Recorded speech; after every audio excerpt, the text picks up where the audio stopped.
For third grader Maggie Hettinger, life is good. A loving family, special friends, and a caring community.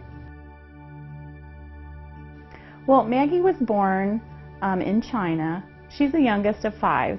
Well, Corey's our oldest and Maggie's the youngest.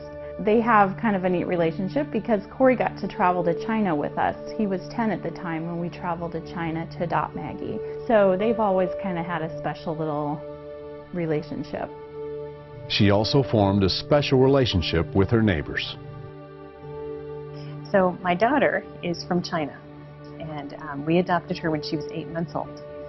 And that's how I first saw the Hettinger family, like just saw them from afar. Here's this wonderful big family. And then we discovered we lived in the same neighborhood. And I help with Miranda in the mornings. I watch their daughter, and Maggie and Miranda are really good friends. While Maggie loves playing with her friends, she is limited in what she can do. She was born without a left hand. She does have some struggles with her disability. You know, when she was littler at school, it was hard for her to learn how to cut. It's hard for her to take the caps off of markers. Sometimes there's things in gym class that they might be doing, like jumping rope. There's some other things that still are a little bit difficult for her to do with just having one hand. It was last summer that I think I was on Facebook, and I saw, I came across a video and an article about the RoboHand. And the neat thing about the RoboHand was that they were saying it's easy to make with a 3D printer, you know, it's cost efficient and all of this stuff. And I thought, we need a 3D printer. So I think Corey was around, my son Corey, and I was like, Corey, look at this, you know, this is really cool. He said, well, Mom, you know, they have a 3D printer at CAPS. Corey, a student at CAPS, knew he would need help from his teacher, Keith Manbeck, and his family's good friend Meg Holloway to produce a working RoboHand. Whenever you enter into a multidisciplinary project, you're thinking, you know, what is everyone's role going to be?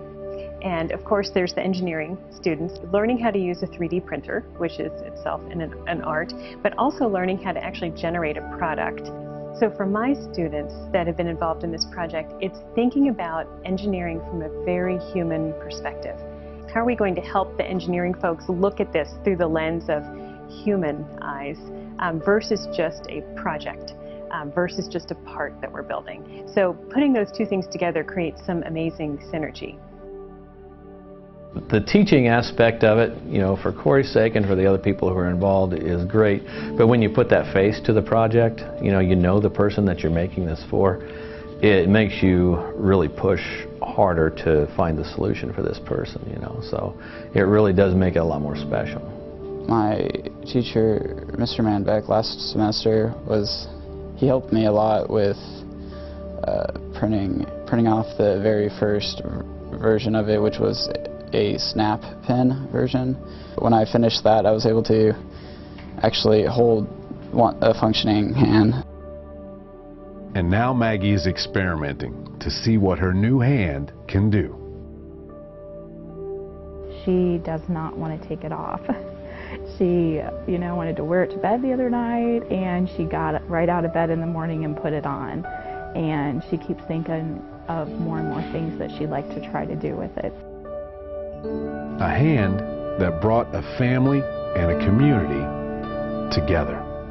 It's been an awesome project overall. I mean, not only for my son Corey, but for Maggie and her self-esteem. She feels good about it.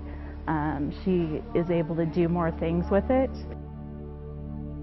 We definitely are so thankful to everyone who had input in this, you know, from all of the people at CAPS, but even the teachers and staff at Stanley who have been just always so supportive of Maggie.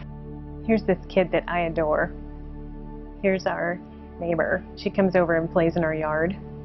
And I love this kid.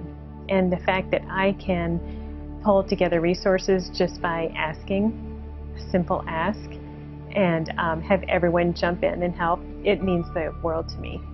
It means the world.